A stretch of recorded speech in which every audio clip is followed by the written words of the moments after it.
Okay, so today we're gonna go over stereochemistry, chirality, optical activity, assigning R and S, isomers like enantiomers, diastereomers, mesomolecules, constitutional isomers, the same identical chiral, chair flips, and Fischer projections. Okay, so let's first define what a chiral center is. A chiral center is a sp3 carbon with 4 different groups attached to it.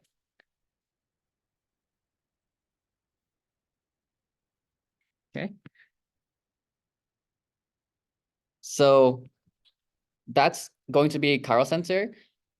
So if a molecule would be considered chiral if they have at least one chiral center and no plane of symmetry.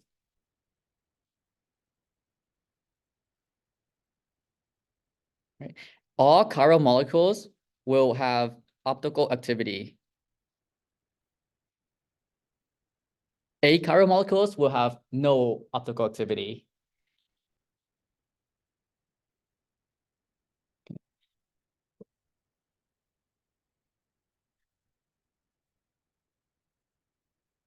So if a molecule has 0 chiral centers, then that's going to be considered achiral. If a molecule has like 1, 2, or 3 chiral centers, but there's a plane of symmetry in the molecule, then that's going to be considered achiral, even though they have chiral centers.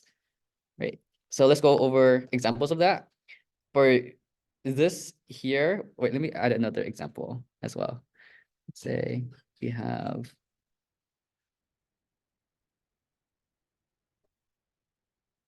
this R and BR. Okay. So we have to indicate whether these molecules are chiral or achiral. If we look at molecule A right here, this carbon here has 3 methyl groups. So those are not different methyl groups. So this is achiral. Right. So for part B, do we have a chiral center in this molecule? No, right. Because this carbon here does not have 4 different groups. Because we have 2 of the same groups here, which is fluorine. So this is also achiral. How about the next one? Does the next one have any chiral centers? Part C. So this one here, right, looks like a chiral center, but it's not a chiral center because this R group right here is the exact same R group as that right there. So these 2 groups are the exact same. So I'm going to highlight it to make it more clear. This yellow highlighted R group is the same exact group as this blue group right there.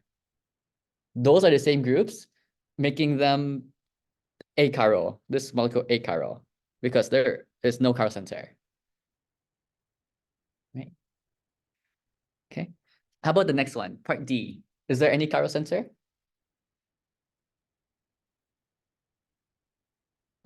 Right, there's no chiral center as well because we have 2 methyl groups, one here, one here.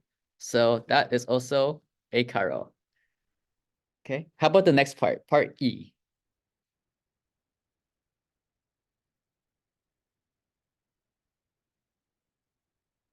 Are there chiral centers in part E?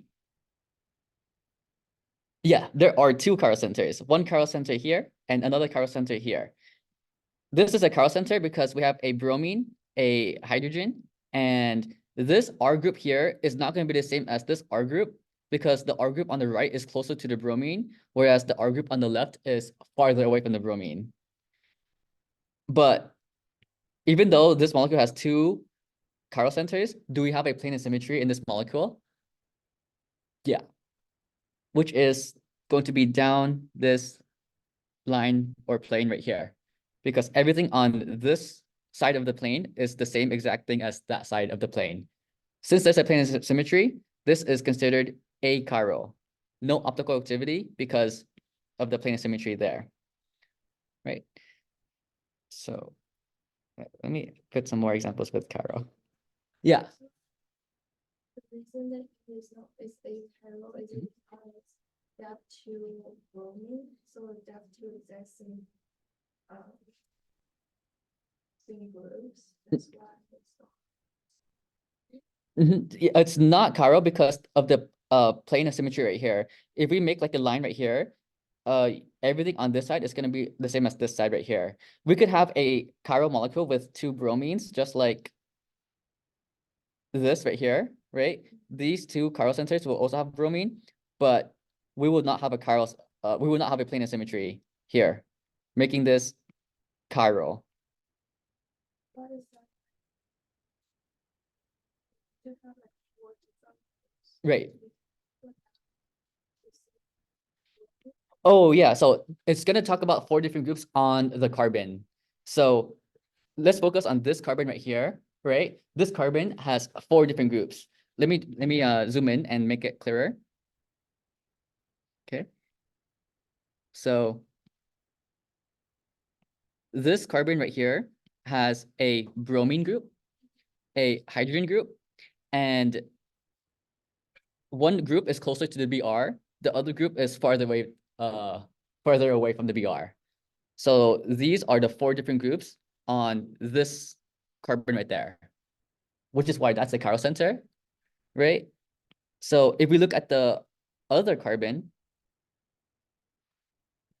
this other carbon right here is a chiral center because we have four different groups, the bromine, hydrogen, and this R group is closer to the Br. The other R group is farther away than the Br, which is why this is a chiral center as well, because there's four different groups attached to it: the bromine, hydrogen, this R group, and the other R group there. Yeah. How is Uh-huh. the 2Br different? Like if you Mm. are looking at that top carbon, This like time. you essentially have the exact same thing attached on the right. So how is that a different group? Yeah, so this is when we talk about different groups, we talk about the groups attached to the carbon here. These are the exact same groups, like the bromines, on the entire molecule as a whole, right? But we're just focused on this carbon right here, this specific point right there. And that specific point, this bromine is different than this bromine because this bromine is directly attached to that chiral center, or this carbon right here. But this bromine here is farther away. It's attached to a carbon and then a bromine, right? But I think you're like you're thinking about the whole entire molecule as a whole, right? As a whole, these two groups are the same. But when we're looking specifically at this carbon, then this bromine is different than this bromine because this bromine right here is directly attached to that carbon. Whereas the other bromine is not directly attached to this carbon, it's attached to a carbon, then the bromine. We're looking at this specific carbon to determine if this carbon is chiral center or not. Right. And we're just I'm starring the chiral centers, which means that there are four different groups attached to it. Right.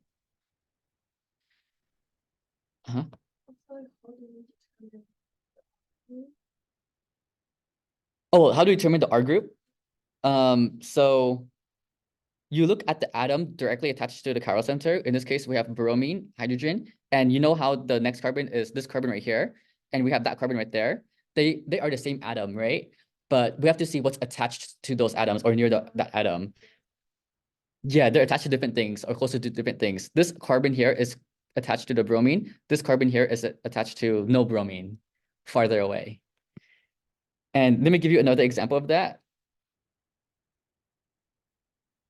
Let's say we have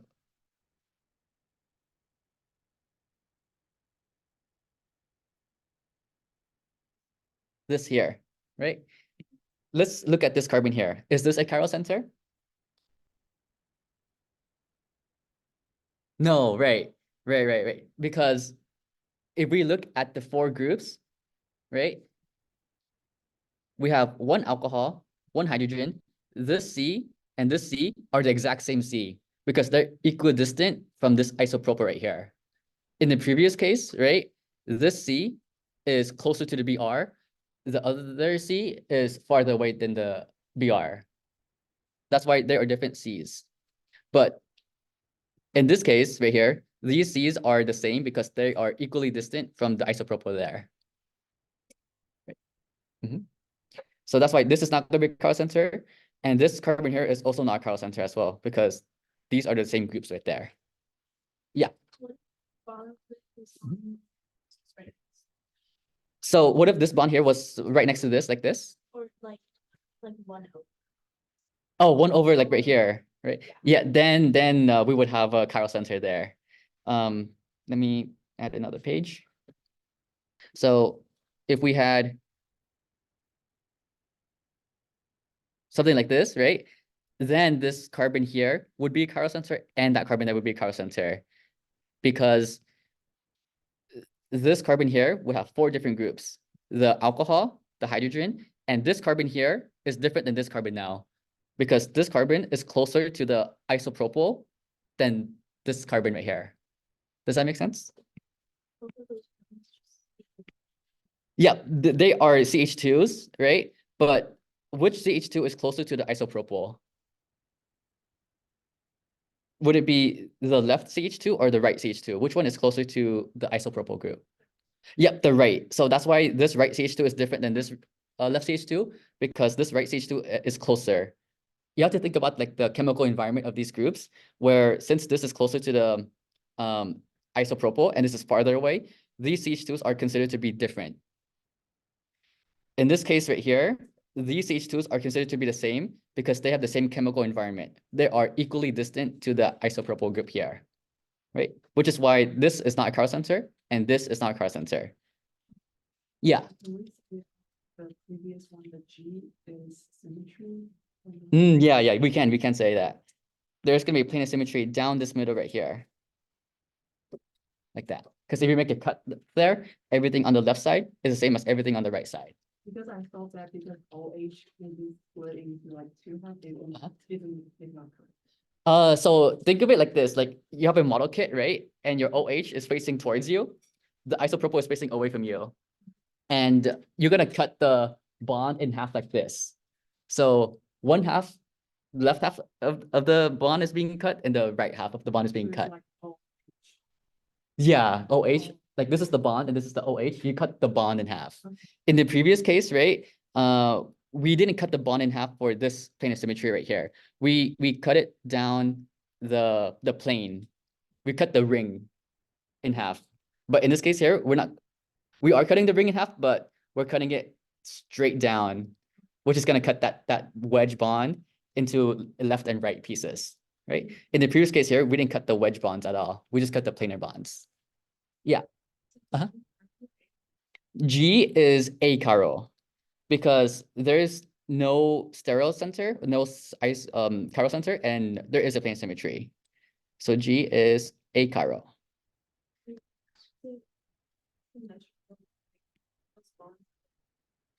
So this is symmetrical, even though the groups here are different, like the OH compared to the isopropyl, because this is not a chiral center. This is not a chiral center. We have 0 chiral centers, and there's a plane symmetry down that middle right there. Because imagine cutting like you have an OH group going towards you like that, and an isopropyl group going away from you like that. You're cutting down that middle right there, where everything on the left side, which is this methyl group, is going to be the same as everything on the right side, which is that methyl group right there. And think of the oxygen as like a pie. You're gonna cut that pie in half, where the left side of the pie is equal to the right side of the pie. That's how you're cutting it. We're not cutting it like this or like that. Because if you cut it like this, then everything on this side is not the same as everything on that side. That's not the thing symmetry. This is the thing symmetry right here. Okay. Does that make sense? Everything is so symmetrical.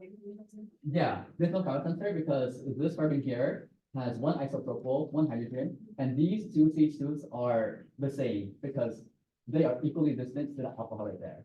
The alcohol is like 2 carbons away from the CH2, and also 2 carbons away from the CH2 as well. So that's why this group is the same exact group as this group right there. That makes this not a chiral center because we have 4 different groups on the carbon to be a chiral center.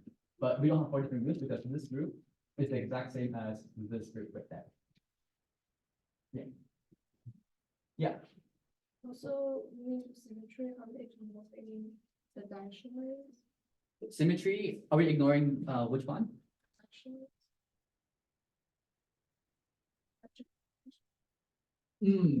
So we are not ignoring it for symmetry, like the plane of symmetry, the line. We're cutting in half. We're cutting in half. We're cutting like the. hydrogen on top, right? Oh yeah. Imagine that hydrogen on the back side. We're cutting that dash hydrogen in half as well. Where the half of the hydrogen on the left side is gonna be equal to the right half of the hydrogen there. Yeah, because this dash bond, just imagine it behind the wedge bond. It could be here or here. Yeah. Yeah. Right. But this example here, this H, A, B, C, U, G, H is chiral. Right? Because we have chiral centers and no plane symmetry. There's no plane symmetry at all. This is not a plane symmetry because everything on this side is different than this side. We have an alcohol here and an isopropyl here. Right? Okay. Yeah. So for the next problem here, they're asking us to circle the molecules that have optical activity. And we said that optical activity means that the molecule is chiral. And chiral molecules will have at least one chiral center and no plane of symmetry. So if we look at the first one here, do we have any chiral centers? Yeah, we do, right? Which is going to be this carbon and this carbon here, right? Do we have any plane of symmetry? No, no plane of symmetry at all. So this is chiral, which means that it has optical activity, like that. Optical activity meaning that the molecule is chiral, and a molecule is chiral if they have at least one chiral center with no plane of symmetry.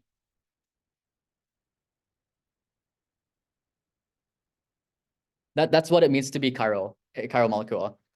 Even though a molecule has chiral centers, it doesn't mean that they're always optically active, because if there's a plane of symmetry, that automatically makes them achiral and have no optical activity. Yeah. Okay. Next one is a tricky one. Do we have chiral centers in this next molecule here? Yes, we do. One here and one here. Now, do we have a plane of symmetry? Yeah, it looks like we don't have a plane of symmetry here, right? But we do, because you know how this is a single bond right here? It could rotate, right? This single bond can rotate, and after we rotate it, we're gonna get this structure here. So I'm keeping everything on the left the same, and I'm gonna move the methyl down and the OH up. When I move it up, it's gonna invert this dash alcohol into a wedge alcohol when I invert it up like that. Now, do you guys see the plane of symmetry down here? Yeah. So this is a tricky one because it seems that it has no plane of symmetry, but it does because of the single bond that can do rotation, giving us this plane of symmetry here. Is it a diester? Yeah, so it would be a meso molecule. This specific example is meso. And I'll go over the definition of that later on, but what meso is basically two chiral centers with a plane of symmetry. That's it. Two chiral centers with a plane of symmetry. It's still considered achiral. Right? Because you know how we said if we have a plane of symmetry, then it's automatically considered achiral. It cannot be chiral because it has a plane of symmetry. Oh. To be chiral, you have to have no plane of symmetry at all. Have like center, but it's considered achiral. Yeah, that's right. If the molecule can have chiral center and still be considered achiral because of the plane of symmetry. Right. Okay. So this is achiral, meaning that they do not have optical activity. So we don't circle that one. Let's look at this next one here. Do we have any chiral centers in this molecule?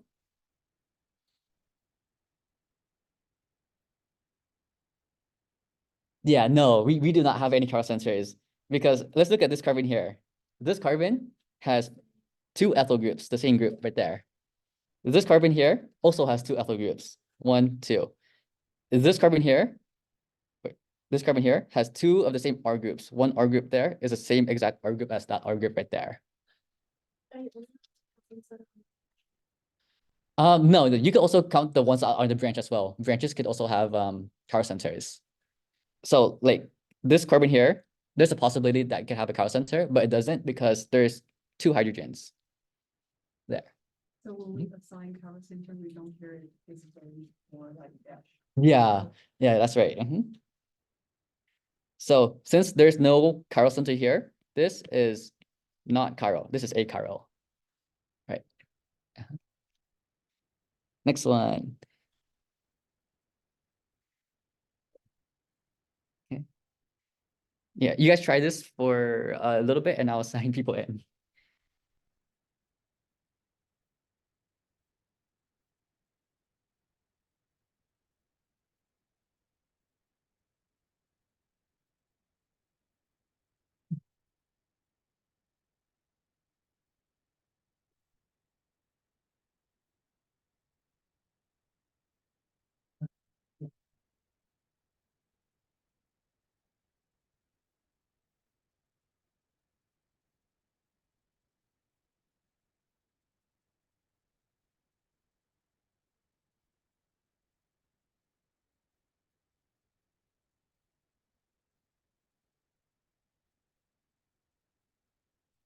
Yeah.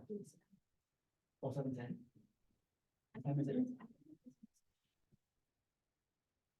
Yeah, yeah. I'll be going over RNS as well. It's very soon. Yeah. They might go ahead and yeah. Okay. For this next molecule here, do we have any chiral centers? Yeah, we do. We have two chiral centers. That's right. Do we have a plane of symmetry? No, we don't have a plane of symmetry because this, a lot of people would make that a plane of symmetry, but that's not a plane of symmetry because this bromine here is facing up. This bromine here is facing down. They're not the same. A lot of people would also try to rotate the single bond, right? But what's the problem here? Why can't we rotate that single bond?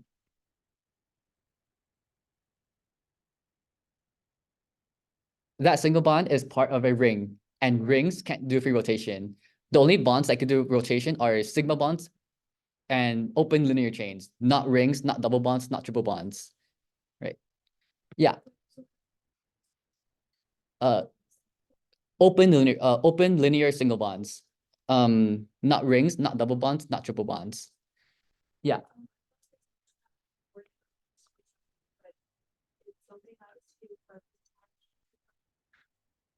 Yeah, so this carbon here has this carbon, which is going to be this carbon as well, right?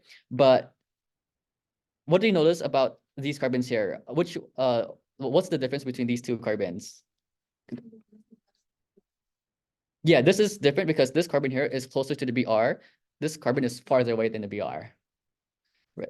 Let's say this Br wasn't there. Let's say the Br was here instead. Then there would be no chiral center because these carbons would be equally distant away from that Br. Right. So this is chiral, making this have optical activity. So we circle that. Okay. Yep. Okay. Next one. Are there any chiral centers for this next one? Yes, there is. One here and one here. How about plane of symmetry? Are there any plane of symmetry for this molecule? Yes, which is going to be down here. They have the same alcohol. For this carbon here. So this carbon here, let's compare this carbon and this carbon. Yeah, this carbon here is closer to the Cl. This carbon here is farther away. They're different. Yeah, so this see on the carbon on here is a chiral center because we have a chlorine, a hydrogen, and these R groups here, where these R groups are different because this R group is closer to the other chlorine. This R group is farther away than the other chlorine, right? But even though there are two chiral centers, there's a plane of symmetry. And what does that make it? Does that make it chiral or achiral if there's a plane of symmetry? Achiral, right? So whenever you see a plane of symmetry, it's automatically achiral, no optical activity at all. Whenever you see plane of symmetry. Okay, next one. Any chiral centers here? Yeah, there is, right? There's going to be one here and one here.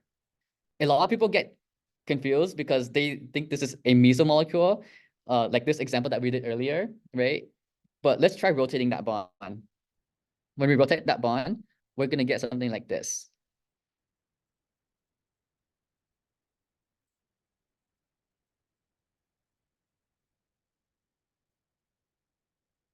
Let's make this go down like that. So what I did was I rotated this single bond, kept this left side the same, and rotated this ethyl group down and the bromine group up. When I did that, this dash bromine converted into a wedge bromine. But this is not a plane of symmetry because one bromine is going down, the other bromine is going up. So that is not a chiral center. Oh, that is not a plane of symmetry, right? So this would be chiral and have optical activity, right? The only example that is tricky is this one right here, where when you see two chiral centers right next to each other with the same group, they have to be trans to each other. One is wedge, one is dash. Then you can say that that's a mesomolecule with a plane of symmetry down here after you rotate it, right? But since this chiral center and this chiral center are cis, both are dashes, we can't say that this is meso. There's no plane of symmetry there. Yeah. So that's a diastereomers, right? If you were given both of these molecules where it says like that one versus that, could you say that that's a diastereomer then? So diastereomers will be comparing two different molecules. But suppose you were given both the bromides that you drew just now, and like the other one, and it said like that versus that. Oh, this versus this? Yeah. They are the exact same molecule. It's just rotated. Yeah. So they're identical. They're same same thing, right? It's just rotated differently. Right. Okay. So next one here. We have two chiral centers here and here. Do we have a plane of symmetry in this molecule? Yes, we do, which is going to be down here. Right. Uh-huh. Why? Oh, so wait, no, there's no chiral center. You're right, yeah. This one, yeah, you're right. There's no chiral center here, no chiral center. Yeah, oh shoot. No chiral center at all. No chiral center. Centers. Right. Okay, so this one is not a chiral center because this R group is the exact same as the other R group right there. They're both equally distant to the alcohol. This is not a chiral center as well because this R group is the same as that R group as well. No chiral centers, achiral, no optical activity. That's right. Okay.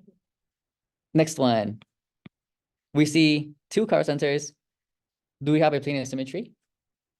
No plane of symmetry, right? It looks very similar to this example here where we could do rotation, right?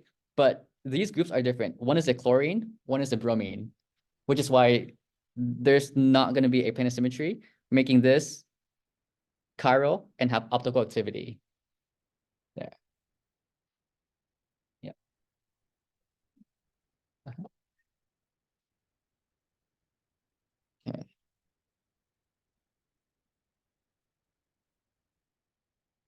Okay. Now let's go over assigning R and S. So the first step to assign R and S is to determine your chiral centers. Find your chiral centers in the molecule. Okay. The next step is to prioritize the different groups in terms of atomic number. So the atom with the highest atomic number will be priority number 1. The atom with the lowest atomic number will be the lowest priority number 4. Right? And now we have to make sure that the lowest priority group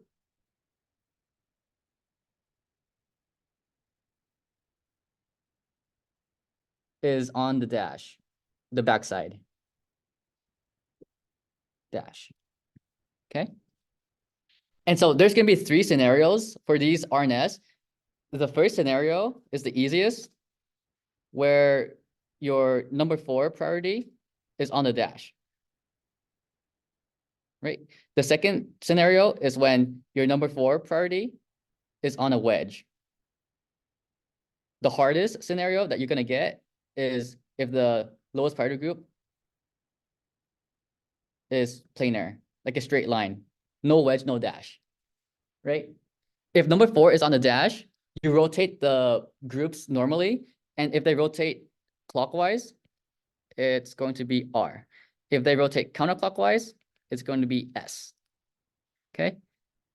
For the second scenario, if the lowest priority group is a wedge, do everything normally. Do everything normally. And then at the end, you flip it.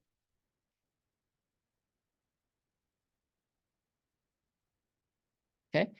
And the hardest scenario, if the lowest priority group is on the flat planar bond, then you can't do that trick. The flipping the RNS at the very end only applies to if the lowest group is on a wedge. That's only if it's a wedge. If it's planar, you can't do that trick.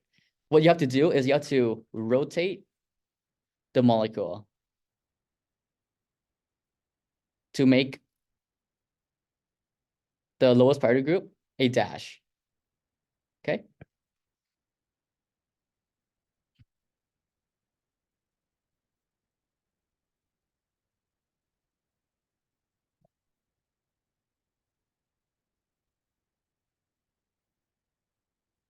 Okay. So now let's go over examples of these.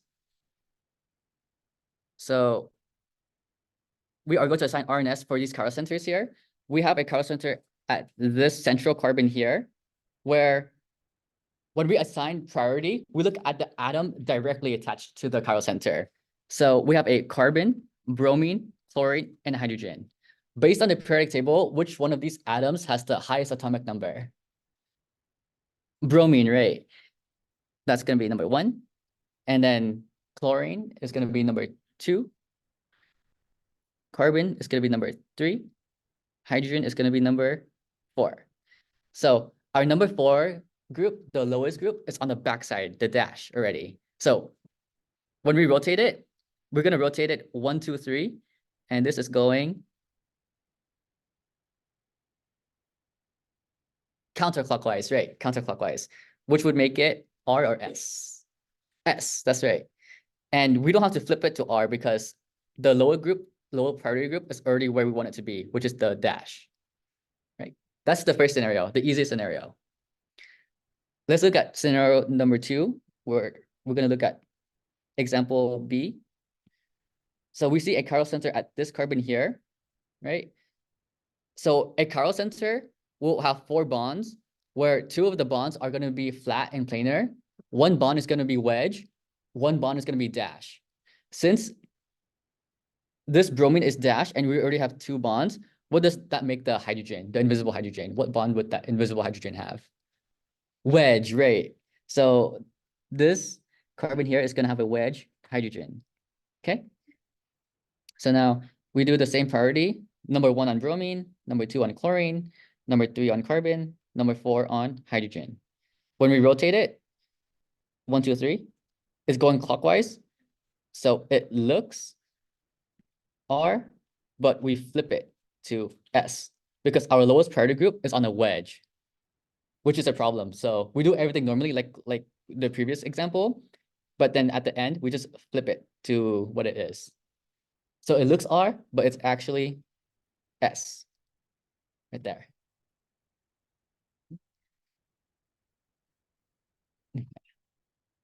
Now let's go over the hard example, the scenario. We have a chiral center here, and we know our lowest priority group is hydrogen, which is on a planar bond, right? Bromine is gonna be number 1. But now we have a tie. We have a tie between this carbon and this carbon. What do we do between ties when we assign priority groups?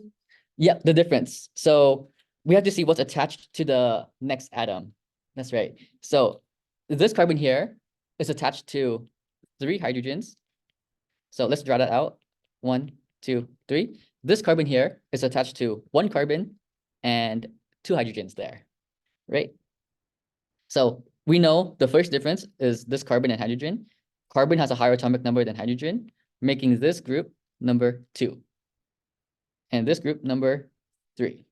Okay, but we don't rotate it yet because we have a big problem, which is the lowest group is on a planar bond right there. So we have to rotate it. And we can only rotate 3 groups. We can't rotate 4 groups at a time. So how I do this is I keep the other planar bond stationary, and I'm going to rotate these 3 groups, the bromine, the hydrogen, and the methyl group right there, right? We want the hydrogen or the lowest priority group on the dash, so I'm going to move it here. That forces the dashed methyl to go to the wedge. That forces the wedge bromine to go to the dash, like that. So when I redraw that, I'm going to have this right here, where this alpha group stays the same. All these bonds stay where they are, right? The only difference is what's attached to these bonds now. So in the dash, we have the hydrogen because we moved it there. In the wedge, we have the methyl. In the flat planar bond, we have the bromine. So imagine a model kit version of this, where you're holding the other flat bond like stationary, and you're rotating the 3 groups like that, right? Where we want the hydrogen on the dash, so that's why I moved it this way. But that forces this dash methyl to go to the wedge, and that forces that wedge bromine to go to the planar bond right there, right? Okay, and now we put the same priority, 1, 2, 3, 4. We rotate it now, 1, 2, 3. That's going counterclockwise, which is S. And we don't have to flip anything because we already put our lowest priority group on the back side where we want it to be, the dash. So we just keep it as S. It looks S and it's actually S after we rotate. Yeah. So in situations like this, you'll always keep like the bond that is on the top like stable, right? Like you're not gonna rotate it. Yeah, you always keep the other planar bond stable and stationary. You don't rotate the other bond. You only rotate 3 groups. Do you have to like draw the rotation? Because I did it like this and I still draw it. If I just did the same thing, but then picture this like looking down at it like that. And I picture that if we were doing it this way. Yeah, if you get the right answer, then that's also acceptable as well. There's different ways to do this. Like some people, instead of doing the rotation on paper, they use their hand and they do like some kind of rotation, something like that. But I like doing it this way. But whatever way works for you, then you can do that. Yeah. Okay. So a molecule doesn't always have to have one chiral center. They can have 2 chiral centers, like this over here, right? Okay. So let's focus on this first chiral center here. We know that this R group on the chiral center is a dash. That forces the hydrogen to be a wedge. That's right. Okay. So now this is a tricky one because the atom directly attached to this chiral center is carbon, carbon, and carbon, right? But now we see what's attached to these carbons. Let's look at this one here. This carbon is attached to 1 carbon and 2 hydrogens, where it's 1 carbon is here and 2 hydrogens. This carbon is attached to 1 carbon, 2 hydrogens. This carbon here that's double bonded is bonded to this carbon, but 2 times because of the double bond. So we are going to account for that by saying carbon 2 times, and there's only 1 hydrogen there on that carbon, right? So which one of these carbons do you think is going to be number 1? Yep, the top one, right? Because the first one are our carbons, so they cancel out. Then we look at the difference between carbon, hydrogen, and hydrogen. Carbon has the higher atomic number, making the top carbon here number 1. So now we have another tie between these two carbons here.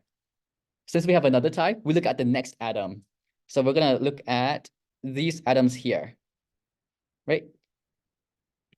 What atoms are this carbon attached to? This is carbon attached to. Ignoring the previous bond. Carbon and 2 hydrogens, that's right. How about this one? Right here. Ignoring the previous bond. Carbon, carbon, hydrogen. This carbon here is bonded to 2 other carbons, which are these 2 carbons right here. So that's going to be carbon, carbon, hydrogen. Based on that, which one is higher priority? The right side, right? So that's why this is going to be number 2. This is going to be number 3. Okay, we know hydrogen is going to be number 4, so just put that there.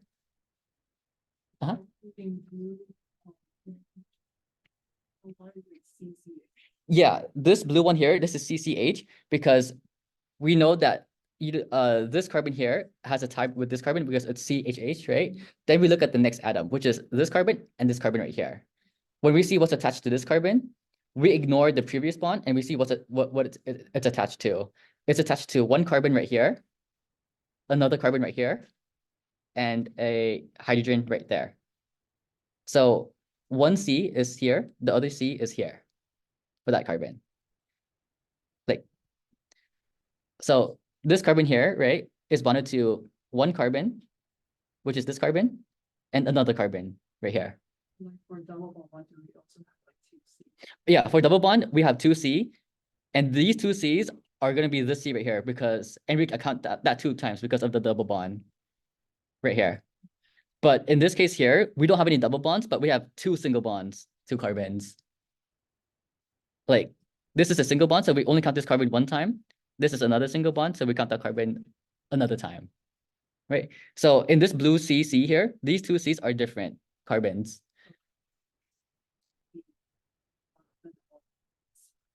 Oh, we don't count the carbon on its right here? Yeah, because we came from that carbon. Like, you know how when we assign what's attached to that atom, but when assigning priority, we ignore the previous bond. Like, let's look at the very beginning of the chiral center here, which is this chiral center. You know how when we assign a priority between this carbon, this carbon, this carbon, we see what's it attached to, ignoring the bond to the chiral center. Oh. Yeah, so that's going to be bonded to 1 carbon and 2 hydrogens there. And then when we go to the next one, we ignore this bond right here. Yeah, no problem. So when we rotate 1, yeah.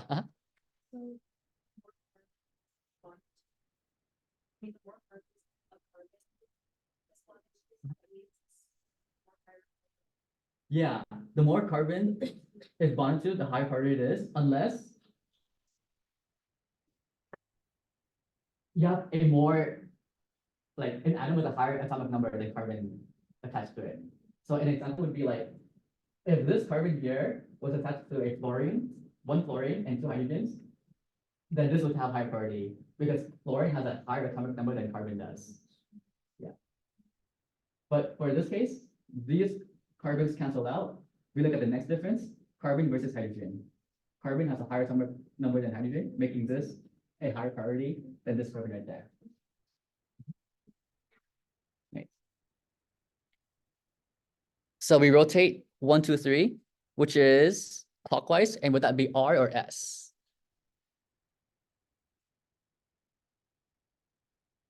It looks like R, so Yeah, that's right. Looks like R, but we have to flip it to S because our lowest priority group, hydrogen, is on the wedge, like that. That's right. Okay. Okay, I'm gonna erase everything and do the next chiral center now. Okay, I'm gonna erase this.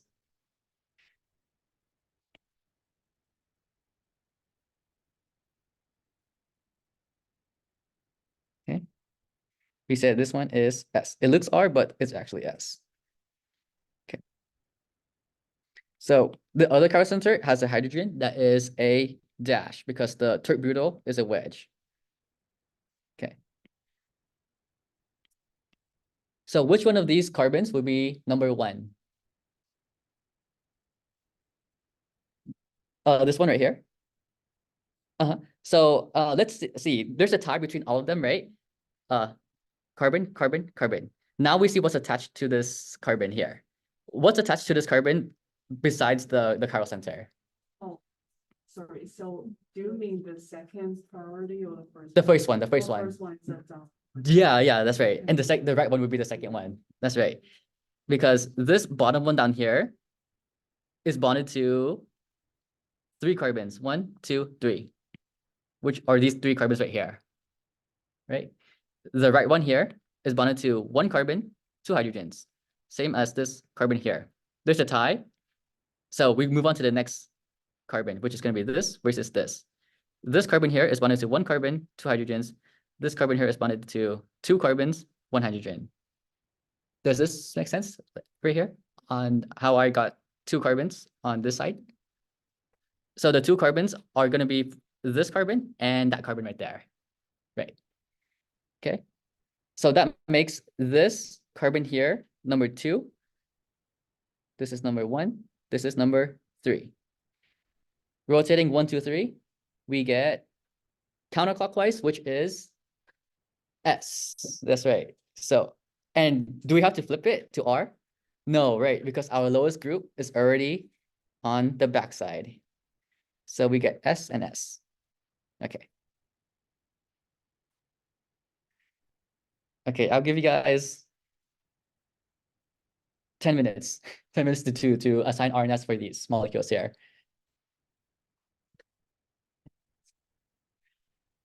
10 and 12 minutes.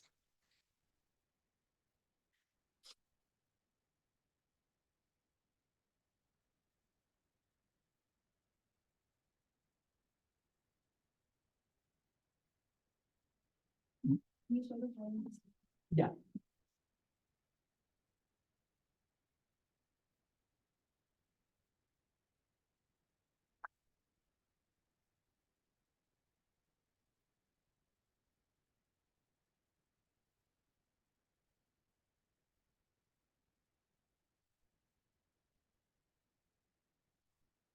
And you guys can work on it together too in the group, like nearby.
Oh,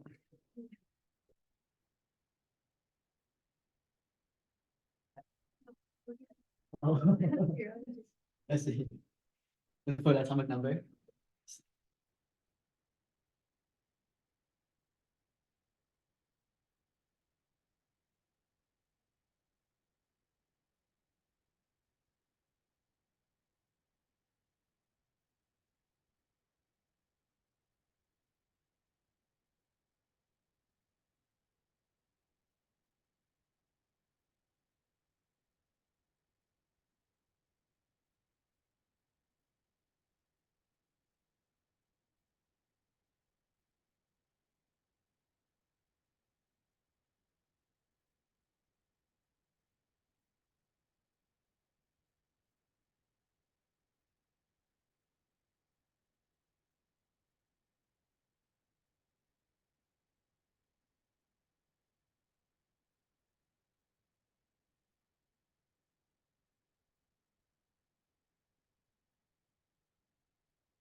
see.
Okay, so for this first one here, How many chiral sensors did you guys find for this first molecule?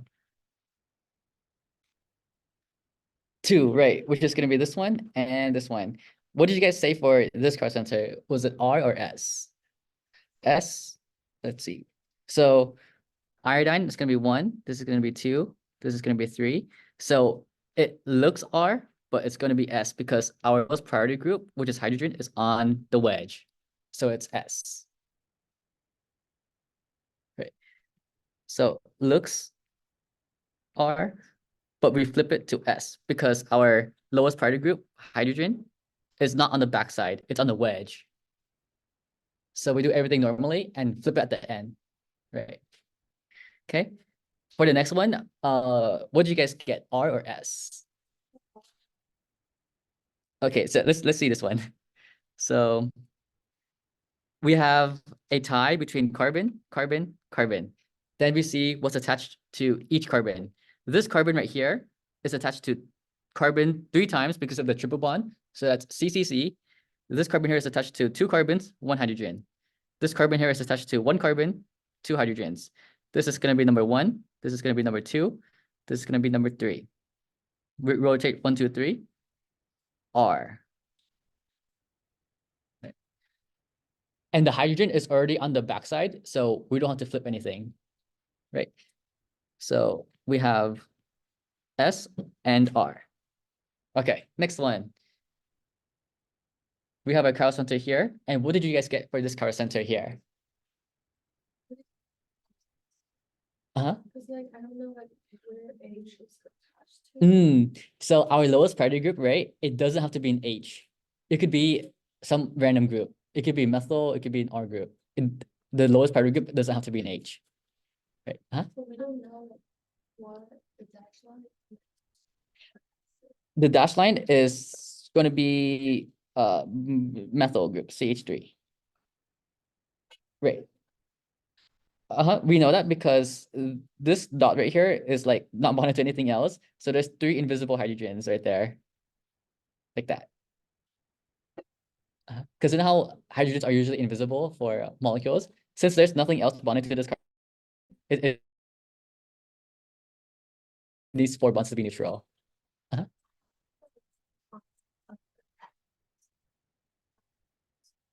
Oh, this one right here? Yeah, this top one is not chiral because this is an sp2 carbon. sp2 atoms are never chiral. There's 3 groups attached to it. The hydrogen, this carbon, and that carbon. There's no 4 groups. There's only 3 for sp2. Chiral centers are only for sp3 carbons with 4 different groups attached to it. Right? So what did you guys get for this chiral center here? R or S? S? Let's see. 1, 2, 3, S. That's right. Okay. Next one. 1. Oh, hold on. Okay. What did you guys get for this one? S? Okay. So this one, right? This nitrile, when you see CN, this is a carbon triple bonded to nitrogen. So we have a tie between carbon, carbon, carbon. This carbon is bonded to nitrogen 3 times. So that's N and N. This carbon here is bonded to oxygen 3 times. O. This carbon here is attached to carbon 1 time and 2 hydrogens. Which has a higher atomic number, O or N? O, right. So that's going to be 1, 2, 3. And it looks S, but we flip it to R because our lowest priority group is not dash, it's a wedge. Right. So in this case, this is R. Yeah. Yeah, we have O on this carbon because when we look at what's attached to this carbon, it's attached to O 1 time here and O 2 times here because of the double bond right there. So that's O. This is N because this C is attached to this nitrogen 3 times.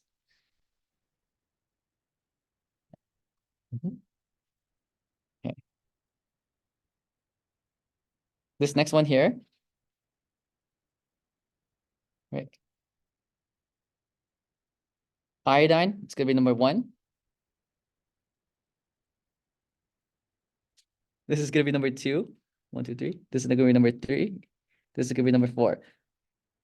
What's the big problem here in this molecule? What's the big problem? The flat bond line form. So what do we have to do to fix that problem? Yeah, rotate. And so we're gonna keep, well, this is kind of bad. So this is a wedge bond right here. The top bond is a wedge bond. The bottom bond is a planar bond. Okay. We're gonna keep this other planar bond stationary, and we're gonna rotate these 3 groups: the hydrogen, the propyl, and the iodine. We want the hydrogen on the backside, so we're gonna rotate it this way. That forces the dash iodine to become a wedge. That forces the wedge propyl to become flat. Rotating everything, we get our same configuration. The dash wedge and flat bond stays the same, but now the dash is a hydrogen. The iodine is now the wedge, and the flat bond is now the propyl group right there.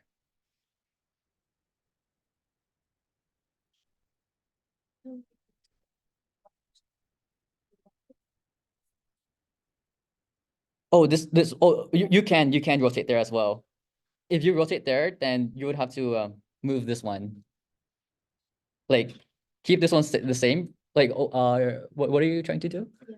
Like keep this group the same right here. Yeah, you could do that as well. If you keep that the same, then you have to rotate these 3 groups right here. Right, you could do that as well. But I just like keeping the other planar bond the same. You should get the same answer though. Yeah, So you can just keep any bond that's not rotated, and just rotate it. yeah. Keep one bond not rotated, and you can rotate the other 3, and that will give you the same exact molecule.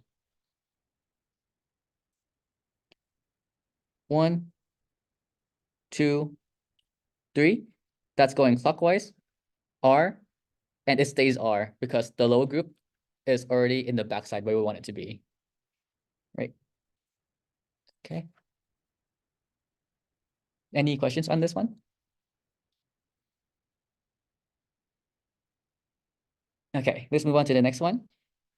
Okay, this one right here. We have 2 chiral sensors here and here. For this chiral center here, which group is our first priority group for this chiral center right here? This R group or this R or this group? Yeah, the fluorine one, because this carbon right here is bonded to oxygen 3 times, OOO. This carbon right here is bonded to fluorine 1 time, carbon 1 time, and 1 hydrogen. Fluorine has a higher atomic number than oxygen, which makes this number 1 right there. This is number 2. This is number 3. Going 1, 2, 3, that is counterclockwise, which is S. Yep, and it stays S. Like that. Okay. Now let's look at the other one. This one, fluorine is number 1. This is going to be number 2. This is going to be number 3. Rotating it, that's going to be counterclockwise. So it looks S, right? But we flip it into R. That's right. Because our lower priority group is on a wedge. Okay. Next one. We have this chiral center right here. Okay. What do we have to do first here? How would you guys start this?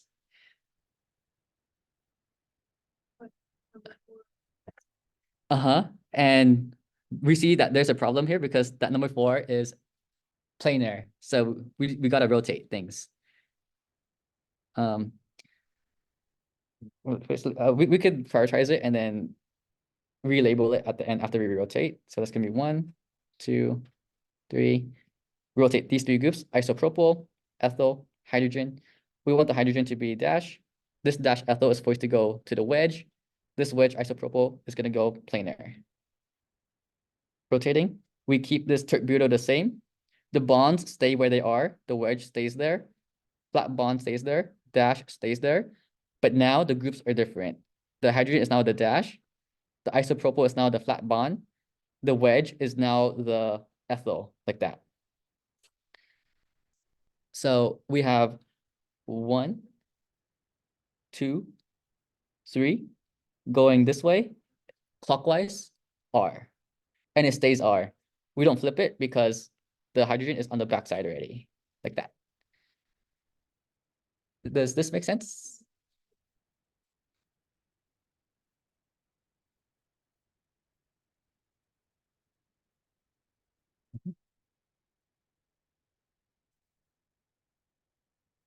Okay, next one. Okay, so this one here, we have 2 car sensors here and here. So the first car sensor we could do without any rotation, right? But the second car sensor here, the hydrogen is on a flat bond. So we're going to keep everything on this side the same, and we're going to rotate these 3 groups, the hydrogen, the alcohol, and the methyl. We want the hydrogen on the backside, so we're going to move it down there. This dash methyl is going to move to the flat bond. Oh, wait, no, that's too that's too much. This hydrogen is going to become wet. No, we're going to go the other way, this way. This dash methyl is going to become wedge. This wedge alcohol is going to become planar. So you rotate it in the direction where the dash is closest. We're not going to rotate it clockwise because going clockwise, we meet the wedge first. We want to go to the dash first. So we're going to go counterclockwise. And after that rotation, we're going to get this group stays the same. No, not hydrogen. The planar bond is now alcohol. The wedge bond is now methyl. The dash bond is now hydrogen, like that. Okay. Now we could do everything normally. This is going to be 1, 2, 3. Going this way is R. It looks R, but we flip it to S because the hydrogen is on a wedge. Okay. Other chiral sensor, alcohol is going to be 1. This is going to be 2. This is going to be 3. Going this way, counterclockwise is S, and it's going to stay S. We don't flip it because the lowest priority group, hydrogen, is already on the backside. So we keep it as S, like that. Right. Any questions on this one? Yeah. Uh-huh. If you have like your 1 and 2 and then kind of like it's flat, like it's kind of looks like at least like 180 between the two. I don't know if that's what it is, but that's what it looks like. Oh, like this 1 and 2 right here? Yeah. So you look at your number 3, where your number 3 is. You know how your number 3 is like right here, down here? You don't want to go here because that's going to meet the number 3 first. You want to go the other direction, and then go to 3. Right. Yeah. She would make us like draw the rotation or just. She won't make you draw the rotation, but it helps you assign the R and S correctly. She might give you the lowest priority group on a flat planar bond, right? Where the easiest way to get the correct answer is to do the rotation on paper. But if the lowest priority group is on a wedge, then you don't have to do any rotation. Do everything normally and flip it at the very end. Right. Okay, last example here. We have a chiral center here. Bromine is going to be number 1. We have a tie here, here, and here. This carbon here is attached to oxygen 2 times and 1 carbon. This carbon here is attached to carbon 2 times, 1 hydrogen. This carbon here is attached to carbon 1 time, 2 hydrogens. So this would be number 2. Okay, I see something here. This is number 3. Number 4. What do you notice about the number 4 group, the lowest priority group? What bond is it on? Planar, right? So we have to rotate now. So this is our lowest priority group. It's not a hydrogen or a methyl. It's some random R group. So we have to make that into the dash. So we're gonna keep that group the same. Rotate the bromine, isopropyl, and this whole R group right there. We want that whole R group to be dash. So we're gonna rotate it here. That forces the dash bromine to become a wedge. That forces the wedge isopropyl to become planar. After the rotation, we get this here. That stays the same. The planar bond is now isopropyl. The dash bond is now 1, 2, 3, Cl. And the wedge is now bromine, like that. Same numbers, 1, 2, 3, 4. Going this way is R, and it stays R. Because the lowest group is on the backside, right there. So the lowest priority group doesn't always have to be hydrogen. It's usually hydrogen, but it doesn't have to be always hydrogen.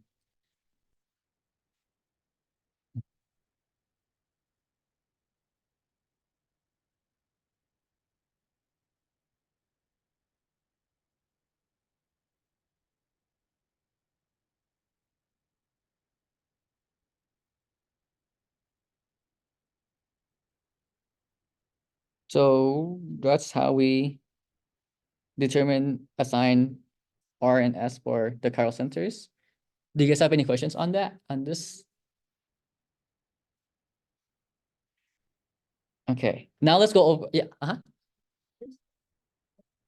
yeah, this one?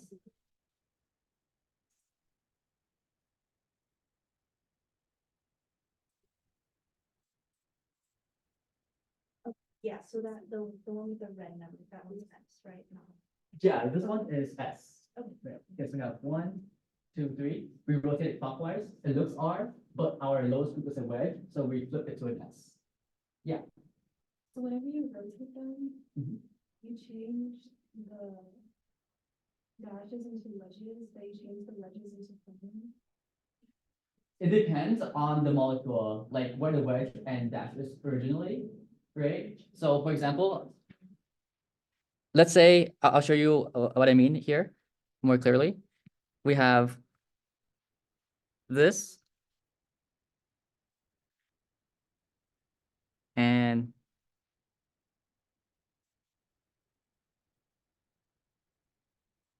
this.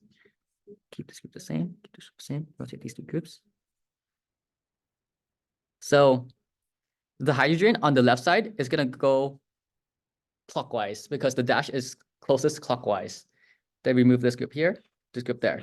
On the other case, we go counterclockwise because the dash gets like met first, going that direction. So it depends on how the structure is drawn originally, on where you rotate it. Does that make sense? In the first case. Uh-huh. you're saying that the H is starting to- Dash. We want it to be a dash. We want the low priority group to be a dash. And we see that when we rotate it clockwise, we get to the dash first in this example. In the other example, we can't read the dash going clockwise. We have to go counterclockwise because the dash is oriented differently than in this case. Oh, So depending on where the dash is, we go to the direction where it meets the dash first.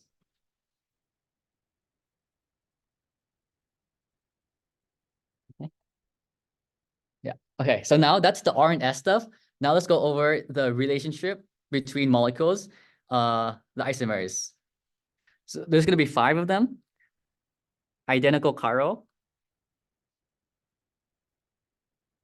enantiomers, diastereomers,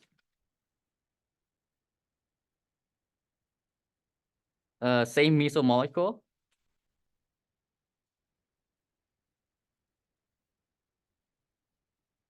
and the last one, constitutional isomers.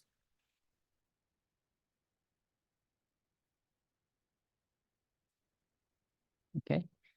So the first 4 are going to be stereoisomers. Yeah. Yeah. Stereo isomers. The last one is not a stereoisomer. It's going to be something called a regioisomer. Yeah. So stereoisomers, think of it as same connectivity, but different spatial arrangement, spatial orientation, like wedges versus dashes, R versus S, right? Regioisomer is going to be isomers differing on regions. So the same chemical formula, but different connectivity, like the groups are connected on different spots of the molecule. An example of that would be something like this.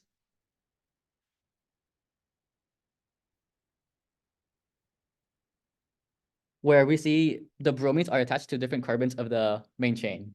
So that's constitutional isomers, where the bromines are attached to different spots. Okay.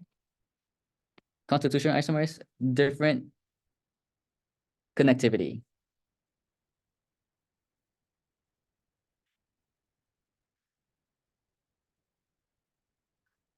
Okay. So identical chiral, calculate the R and S for both molecules that they give you. If all of them stay the same, like all R and S stay the same, then they are identical chiral. If all R and S flip, then they are enantiomers. If some R and S flip, some stay the same, some R and S stay the same, they are diastereomers. Meso molecule is 2 chiral centers, 1 R, another one is S, with a plane of symmetry.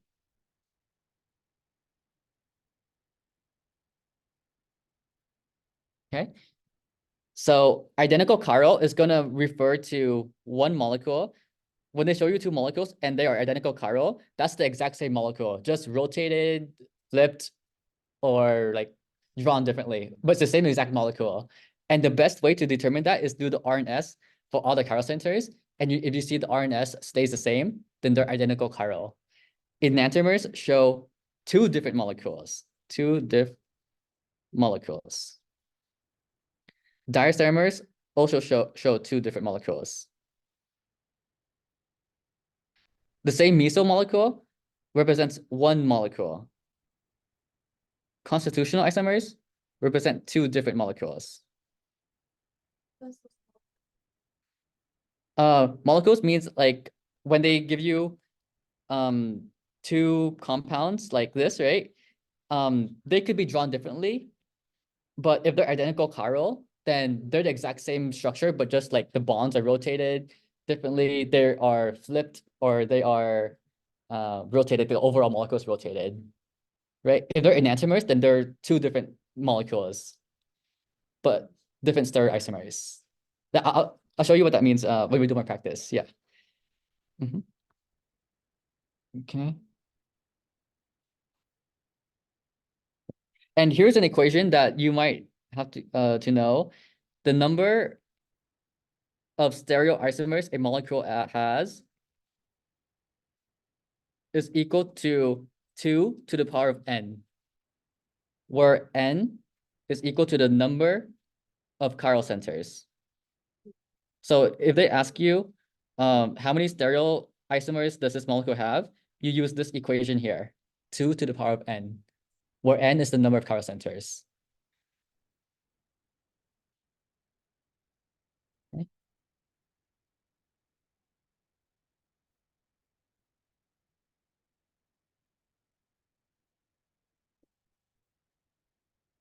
Now let's go over examples on this, where we have to determine the relationship between these molecules here.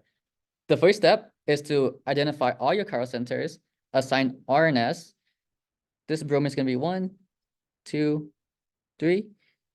Going this way is S. So that's S right there. On the other molecule, this bromine is 1, 2, 3.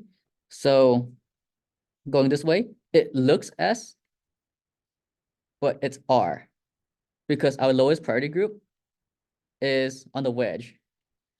And notice how the chiral centers, we only have 1 in this case, they flip from S to R. What would that show you? What kind of relationship are these molecules? Enantiomers, right? Enantiomers, right? Where enantiomers show that all chiral centers will flip, meaning that these 2 molecules are different. These are two separate molecules, right? Okay, let's look at the next one.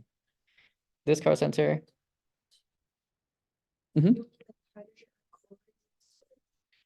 Yeah, I mean that this molecule here is different than this molecule here. Like, even though the atoms are bonded to the same carbon, right? The same like area, they are different because they have different spatial arrangement. Like, notice how in one molecule the chlorine is facing towards you and the hydrogen is facing away from you. The other molecule is when the hydrogen is facing towards you and the chlorine is facing away from you. So that's why they're different. They have the same connectivity, but different spatial arrangement, spatial orientation. So for identical, which means that those two molecules are the same. Yeah, that's right. Right, yeah. Where they just drew the same molecule two times, but they like rotated it or flipped it, but it's like same exact molecule.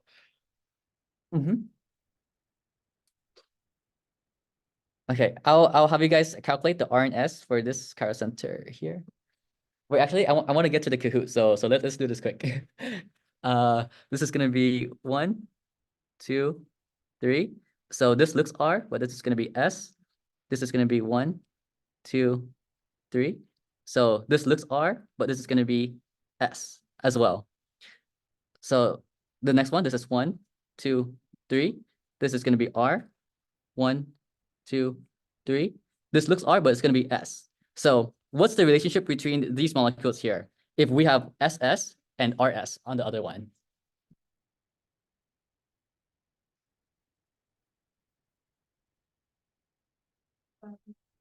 Diastereomers, right?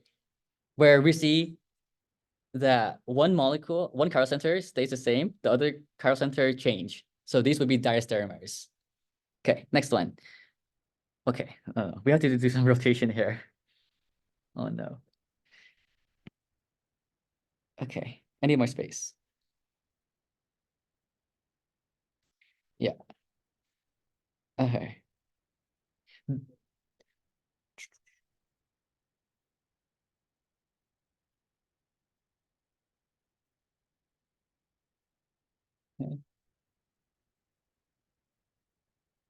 Okay, let's look at F here. This chiral center, this chiral center, this is 1, 2, 3, going this way. This R, this is gonna be 1, 2, 3. It looks R, but it's S. Let's look at this one. This is 1, 2, 3, going this way. It looks S, but it's actually gonna be R because the lowest priority group is on the wedge. This is 1, 2, 3. So this is gonna be S. What do you notice about these groups here? Did they stay the same or did they change? Stay the same, right? So that would be identical chiral. These two are the exact same molecules. Identical chiral. Because notice how this back chain here, backbone, starts down and goes up, right? But this backbone here starts up and goes down. Imagine you have this whole molecule in front of you and you flip it upside down like like this, right? That makes, or like this, sir. That makes this bromine go down, but it inverts the wedge to a dash. Because let's say this is your bromine here going towards you. If you flip it like this, the bromine now is going to go away from you. It's going to become a dash. And this bromine here was a dash, but if you flipped it like that, then now it's going to go towards you. So these two are the exact same molecule, but it's just flipped upside down on its head. Does that make sense? Yeah. Oh. Oh, hold on. Okay. There's something here. Do we have a plane symmetry on these? Plane symmetry? Oh, yeah. Yeah, we do. Because there's a single bond right here where when we rotate it, we are going to get this and this right here, where the plane symmetry is down this middle right here. Right? So these right here would be considered meso molecules. We could also rotate this group, giving us this right here. where we have a plane symmetry down here as well. So the only difference between meso molecule and identical chiral is that they both have chiral centers, but identical chiral has no plane symmetry. Meso molecule has a plane symmetry. That's the only difference between meso and identical chiral. Every time you have a plane symmetry and chiral centers, it's always meso. So always keep this plane symmetry in mind.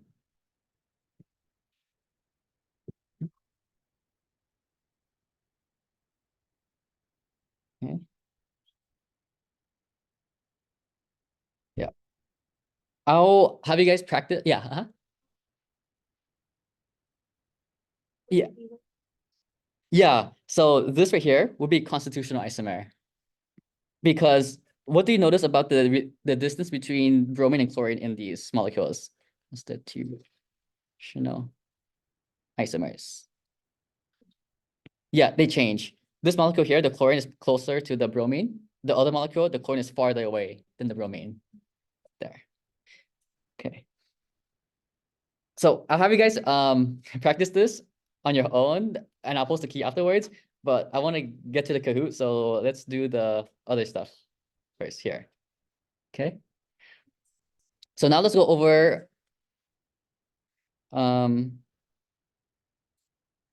what the heck? Okay, chair flips and Fisher projections. For chair flips, right? Convert the chair flip to its flat cyclohexane ring, where the up bonds are going to be wedges. The down bonds on the flips are going to be dashes. And then you just do everything normally, like how we've been doing it. That's the only difference right there. For Fisher projections, right? Let's say we have something like this, CH3, CH2, OH, H, H, H, Br. When you see a Fisher projection, the vertical lines are going to be dashes, and the horizontal lines are going to be wedges. And what I like to think about is that this is like a person reaching out its arms to hug you, because the wedges are like going towards you, and I think of the horizontal lines as its arm, so it's going out to hug you. Yeah, like that. Okay.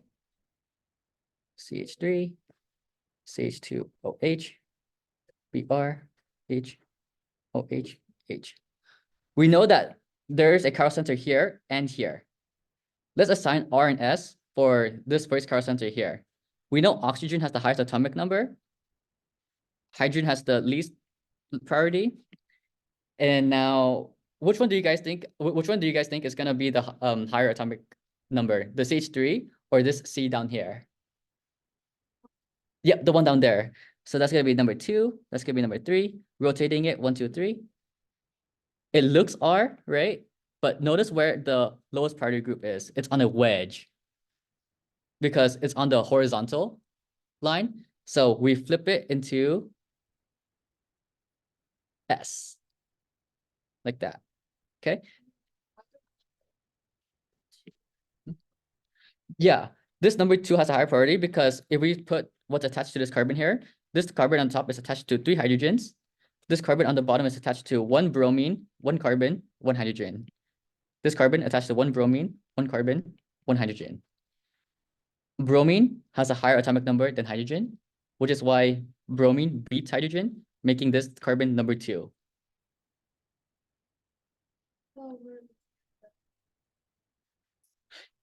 Yeah, we're looking at this chiral center on the top, but we're prioritizing the groups where we have this group compared to this group here. Which one will have the higher priority? Right, where the bottom will have higher priority, because there's a tie between these carbons here, but this carbon is attached to 3 hydrogens. This carbon is attached to 1 bromine, 1 carbon, 1 hydrogen, which is why this is number 2. And when we rotate it, it's going clockwise. It looks R, but we flip it to S because the hydrogen is on the front side. The bottom one, bromine, is 1. Okay, for this next one here, we have this carbon attached to oxygen, hydrogen, hydrogen. This carbon on top is bonded to oxygen, carbon, hydrogen. So you notice how the very first atom, it's oxygen. So we cancel that out because it's the same atom. The next atom, we have carbon versus hydrogen. Carbon beats hydrogen in atomic number. So that's why the top carbon is going to be number 2. This is going to be number 3. This is going to be number 4. Going 1, 2, 3, it looks R, but we flip it into S because our lowest priority group, hydrogen, is on the wedge.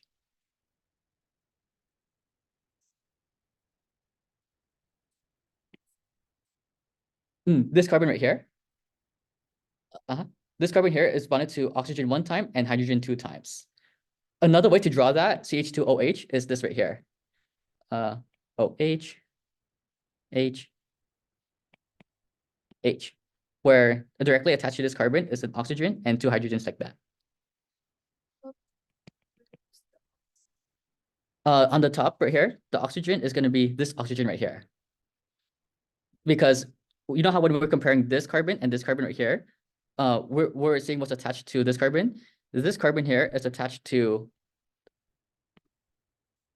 oxygen, carbon, and hydrogen. Right there. We see what's directly attached to that carbon right there, which is an oxygen, carbon, and hydrogen. The carbon not like attached to bromine. Oh, this carbon here is not attached to bromine.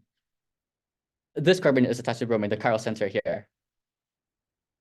So you know how when we assign priority for groups, we look at the first atom directly attached to the chiral center, which I'm going to highlight it green. It's going to be this pink. This bromine versus this hydrogen versus this carbon and carbon. There's a tie between these carbons right here, which is why we look at the next atom. Right. Okay. And then from that, we see that these two chiral centers are S and S. So if they give you 2 Fischer projections, this is how you would assign R and S for the Fischer projections, and it tell you to determine the relationship between them, like enantiomers, diastereomers, meso, identical chiral, or constitutional. You do the exact same as we've been doing in the regular ones as well. Right. Let's go do one chair problem and then move on to the Kahoot. Okay. So let's do the second one here. Okay. So it doesn't matter how you number it, but I'm going to number it how I usually number it, which is going to be 1, 2, 3, 4, 5, 6. And we have the same chair flip on the other side. So we have to be consistent and number it the same way. 2, 3, 4, 5, 6. Redrawing this into the flat cyclohexane ring, we're going to have this and this right here. And we have to number it the same way. 1, 2, 3, 4, 5, 6. 1, 2, 3, 4, 5, 6. On carbon 1, what group are we going to have on carbon 1? And what would it be, a wedge or a dash? On carbon 1. Wedge, yeah, wedge alcohol, because the alcohol is going up. How about on carbon 4?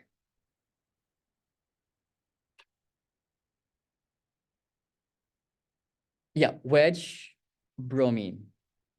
Carbon 5?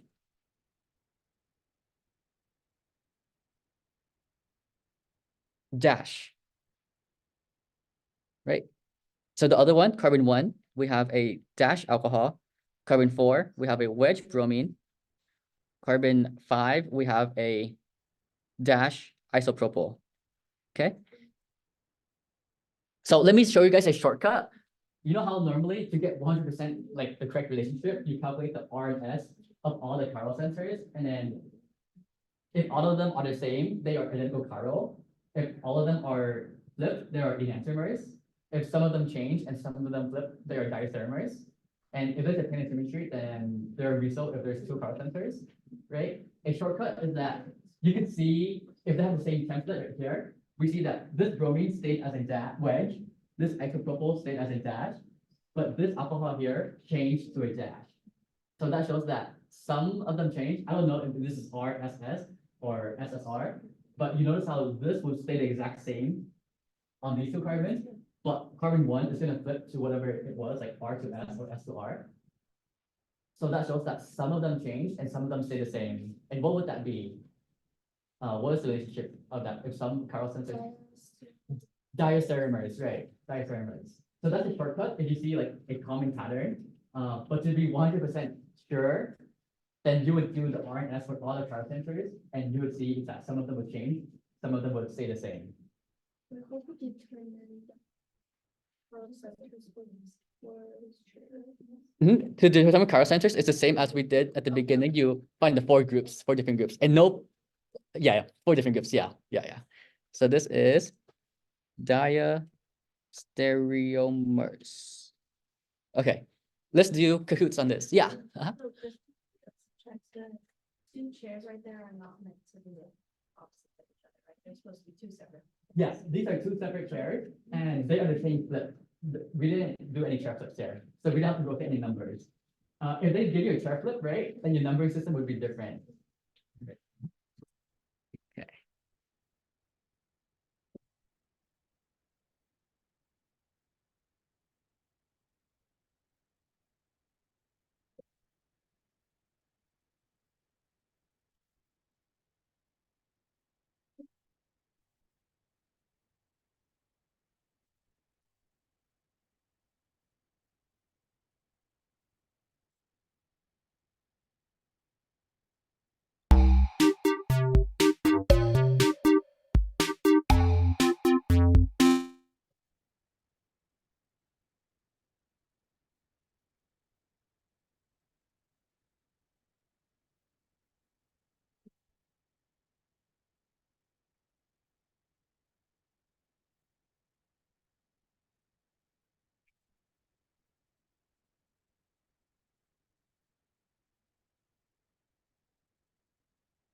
Okay.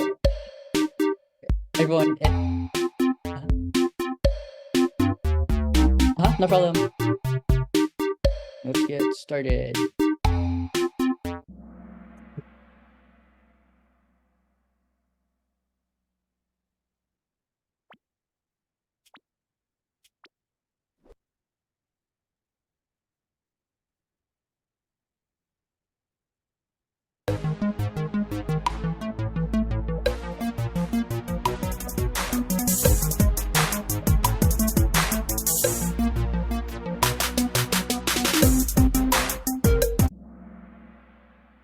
So this one here, right? It's gonna look something like this right here, where let's say this is our chiral center, which is R.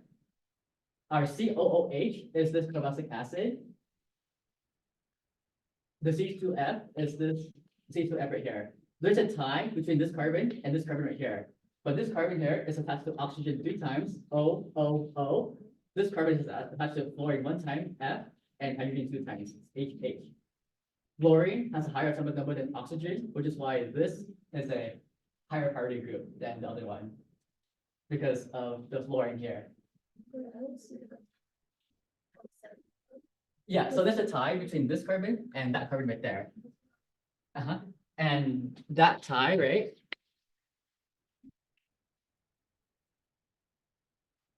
This carbon is attached to oxygen 3 times, OOO. This carbon is attached to fluorine 1 time and hydrogen 2 times. On the periodic table, we see fluorine here has a higher atomic number than oxygen, which is why fluorine wins over oxygen. Yeah.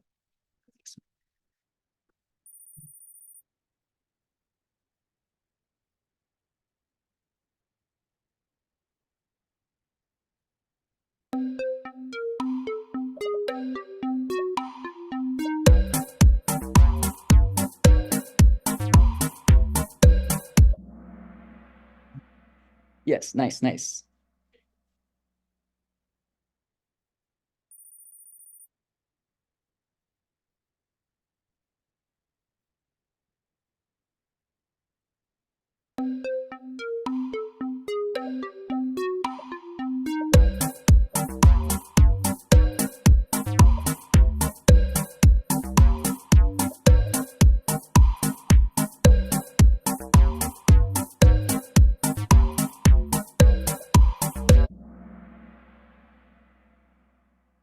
So for this one, we have R CH2, CH2 like that, places. So there's a tie between this carbon and this carbon here. This carbon is attached to carbon 2 times because of the double bond and 1 hydrogen. This carbon is bonded to carbon 3 times. So there's a tie here in the first one, tie in the second one, but carbon wins over hydrogen, making this the higher priority group.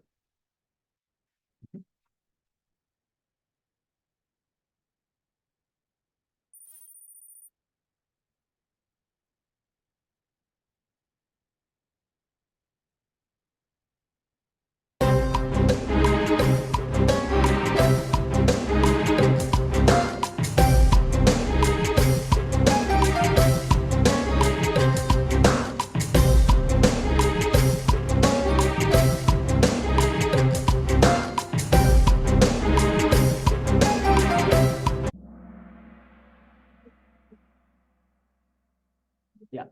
So for this one, right, we have a tie between this carbon and this carbon here.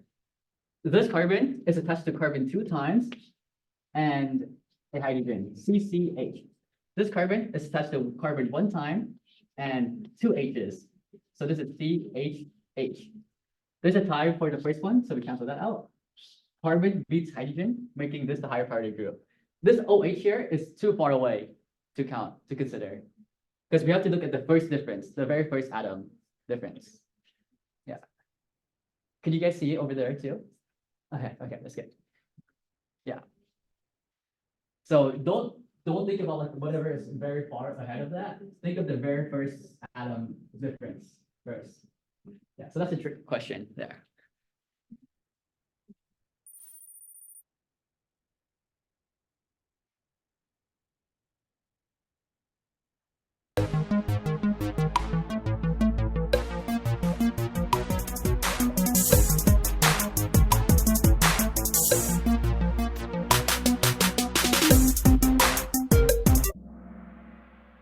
Nice. The 2 car centers are where the chlorines are attached to, right? Because this CH2 is different than this H2 because this H2 is closer to the Cl. This H2 is farther away than the Cl. Same as for the other car center as well. And do you guys know what type of molecule this would be? Since there's a plane of symmetry, there's a specific name for this molecule. Starts with the M. Meso, right. Meso.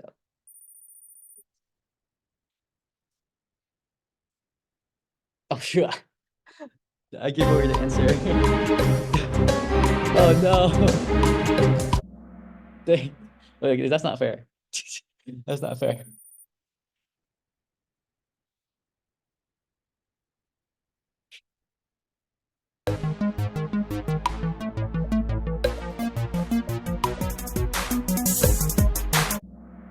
Yes, so to be considered chiral, the definition is that it needs at least 1 chiral center, which it does, and no plane of symmetry.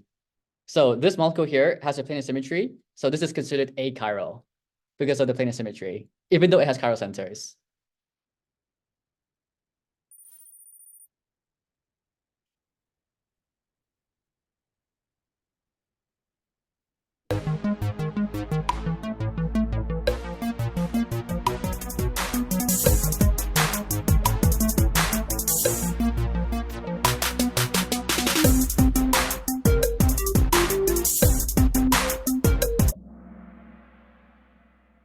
So this one here, the two chiral centers are here and here.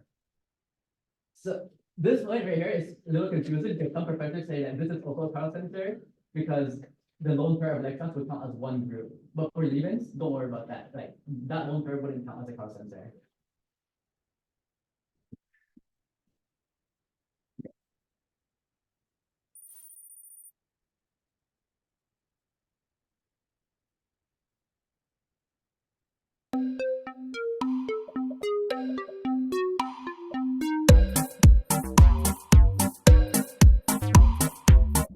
Yeah, no plane asymmetry, no mirror plane.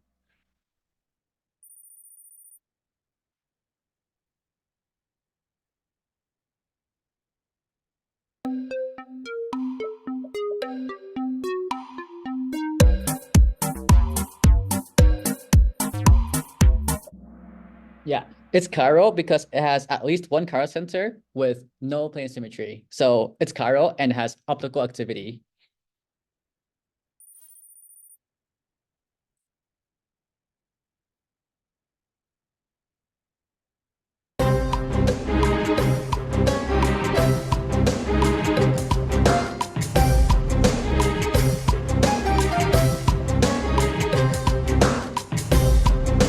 No problem. Bye.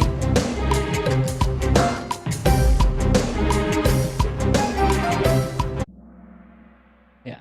So there are three chiral centers. One here, another one here because there's one hydrogen right there, and another one right there. Three chiral centers.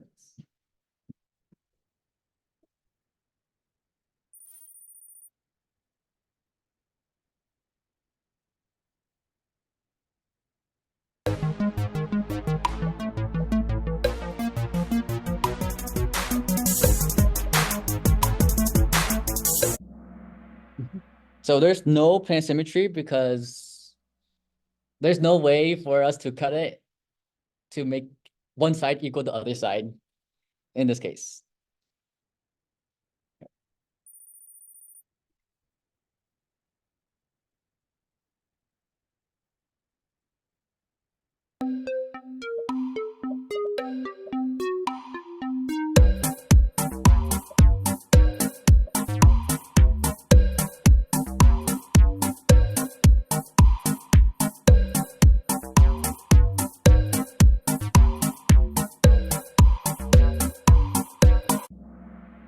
Yeah, so this is overall chiral because it has at least one chiral center and no plane symmetry.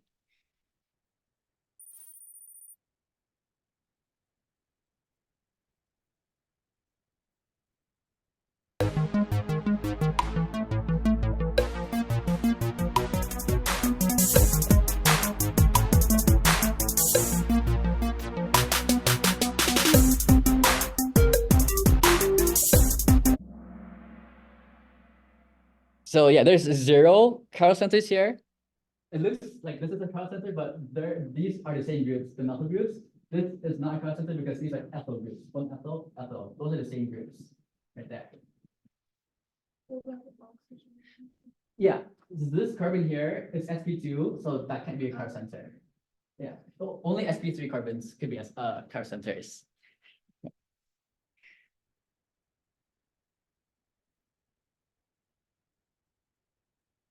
This was the problem that made me lose points on the quiz. This is my discussion quiz when I took the class. This is the point. This is the question. This question. Yeah, so I also missed points on this one too. So the plane symmetry is going to be down this middle right here. Because you guys know how this is a single bond, right? This single bond can do free rotation. So let's keep all of this group stationary and rotate this group. Everything on this side can rotate like this in a circle. That's why this is a plane symmetry right here, down that middle, right there. I know, this is, I lost points on this question too, when I took the quiz. The plane symmetry is right here because this is a single bond that rotates, and this carbonyl can move up and in a circle. This whole R group can move like this. So the plane symmetry is like this. The whole R group moves around that plane symmetry like that. Yeah, it's crazy. It's crazy.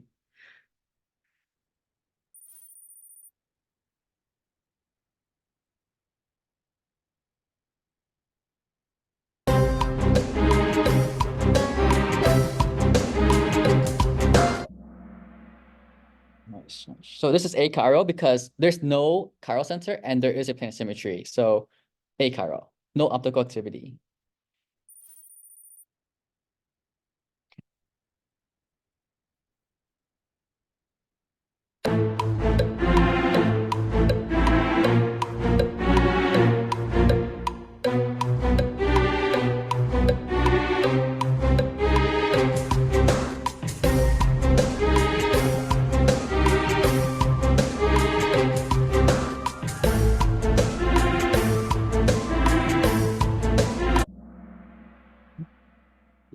So this is the chiral center right here, where we have an invisible dash hydrogen. Number one priority on the oxygen. There's a tie between these carbons here. This carbon is attached to carbon 2 times, 1, 2, and hydrogen. So CCH. This carbon is attached to carbon 1 time and 2 H's. So CHH. The CCH beats the CHH. So this is number 2, number 3. 1, 2, 3. Going this way is clockwise, and it's R. And it says as R because the lowest group is already on the back where we want it to be.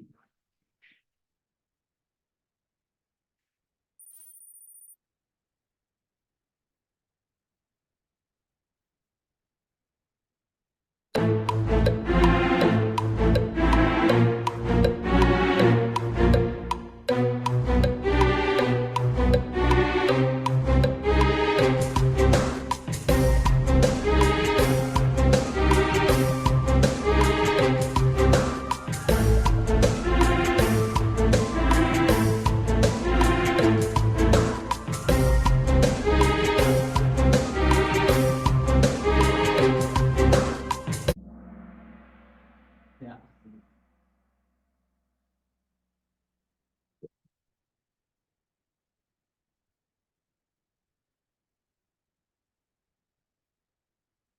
So we have this molecule.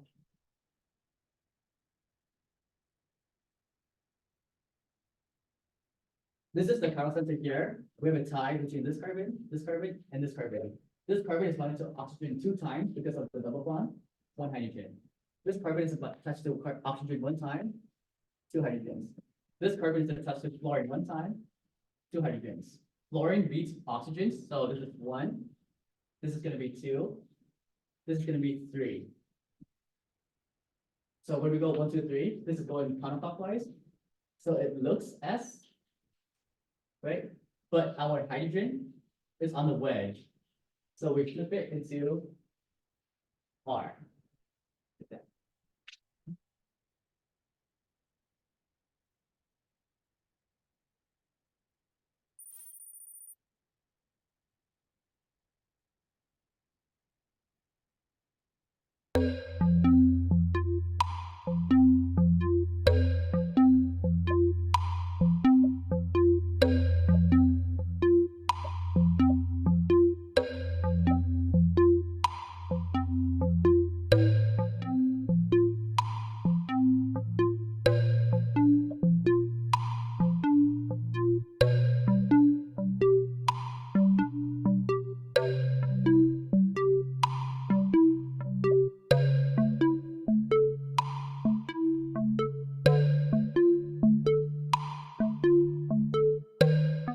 Yeah, there's 2 ways to do this. The R and S way, or try to imagine in your head like rotating and flipping things, but that's harder. That's like riskier.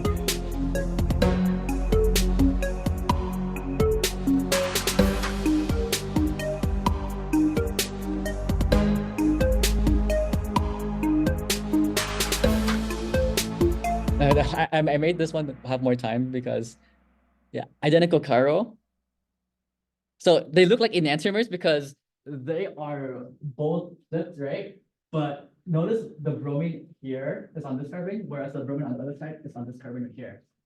Imagine that we have this model kit of this model, and we flip everything to the side like that.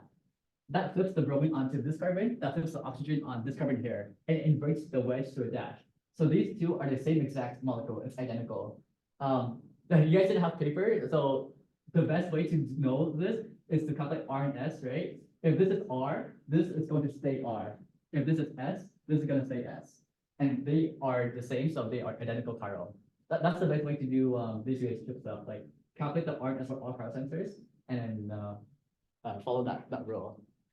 Right.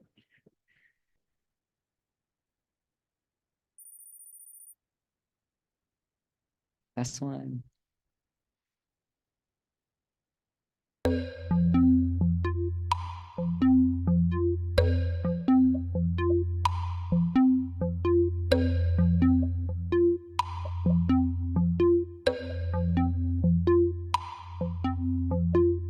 In this case, right, another form of this question could be in the Chirality instead of the cyclohexanes. But to do that, you just convert those Chirality into the flat cyclohexanes and then do it from there as well.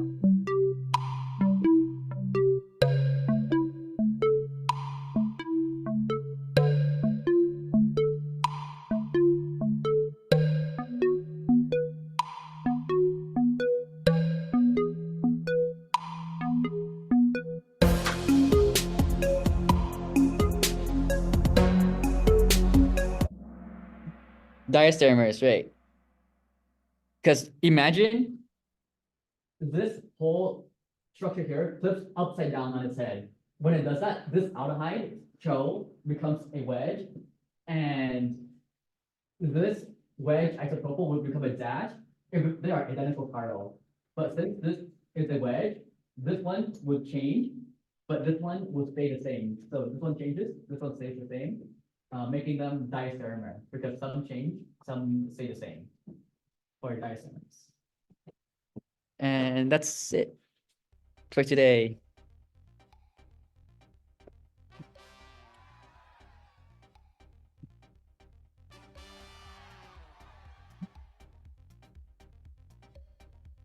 Yeah, no problem.